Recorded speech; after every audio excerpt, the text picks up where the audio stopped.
بسم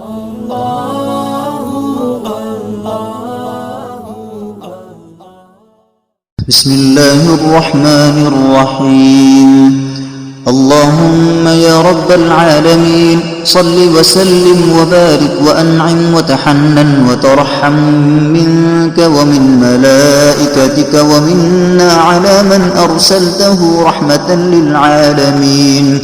ومهداة إلى الخلق أجمعين دائما بدوامك ومكررا إلى بقائك تعود بركتها على كل خلق في العالمين ببركة رحمة للعالمين وعلى آله وأصحابه وأزواجه وذريته وأهل بيته وإخوانه من النبيين ومن في أمته وأممهم والملائكة وعلينا جميعا يا رب العالمين. اللهم يا رب العالمين صل وسلم وبارك وأنعم وتحنن وترحم منك ومن خلقك على من جعلته طبيبا للخلق لتزيل به كل مرض في الإنس والجن وتشفي به كل خلق ما دامت كلماتك باقية ترفع ببركته عن الخلق الوباء والبلاء والغلاء وقهر القاهرين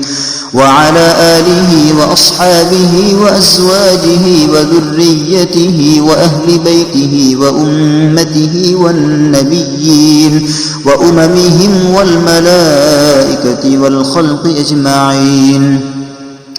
اللهم يا فتاح يا رزاق صل وسلم وبارك وأنعم وتحنن وترحم منك ومنا كما تحب وترضى على من بشرته بالفتح المبين والمغفرة والمغانم الكثيرة ما دامت خزائن رحمتك مملوءة تمدنا ببركته بالرزق الكريم والذرية الطيبة والمغانم الواسعة وتغفر لنا وترحمنا وعلى آله وأصحابه وأزواجه وذريته وأهل بيته وأمته والنبيين وأممهم والملائكة والخلق أجمعين.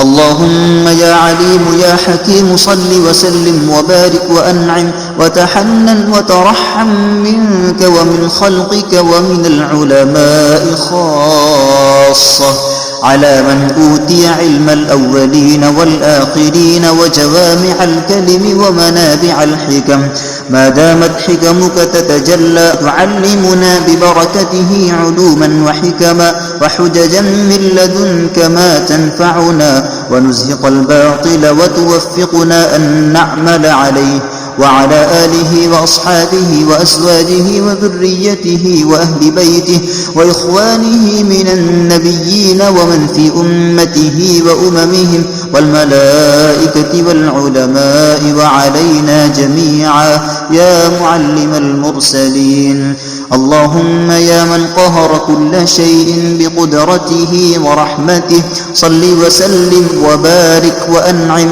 وتحنن وترحم منك ومن خلقك على من أنزلت عليه القرآن الذي هو شفاء ورحمة ونفيت عنه كونه ساحرا وأبطلت عنه السحر والعقد ما دامت رحمتك نازلة تبطل ببركته عنا السحر والعقد وتشفينا عن كل ضر ومرض وعلى آله وأصحابه وأزواجه وذريته وأهل بيته وأمته والنبيين وأممهم والملائكة والخلق أجمعين.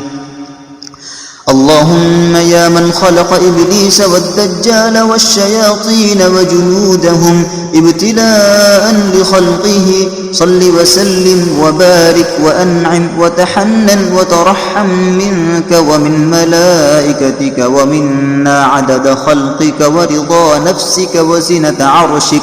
ومداد كلماتك على من بين لنا طرق الوقاية من شر إبليس والدجال وجنودهما، وعلمنا التعوذ منهم، تعيذنا ببركته من شرورهم وتخويفهم وتحزينهم وتضييقهم ونفثهم ونفقهم وفتنهم وقهرهم، وتذهب عنا رجزهم وتثبتنا على الحق، وعلى آله وأصحابه وأزواجه وذريته وأهل بيته وأمته والنبيين وأممهم والملائكة والخلق أجمعين. اللهم يا ذا الجلال والإكرام صل وسلم وبارك وأنعم وتحنن وترحم منك ومن ملائكتك ومنا على من هو مرآة لتجليات رب العالمين ومظهر لصفات القادر اللطيف، ما دامت آثار صفاتك تتجدد تنفر به قلوبنا وتنسع به حظوظ الشيطان التي فينا حتى لا يبقى من أثرها شيء، وعلى آله وأصحابه وأزواجه وذريته وأهل بيته وإخوانه من النبيين ومن في أمته وأممهم والملائكة وعلينا جميعا يا أكرم الأكرمين.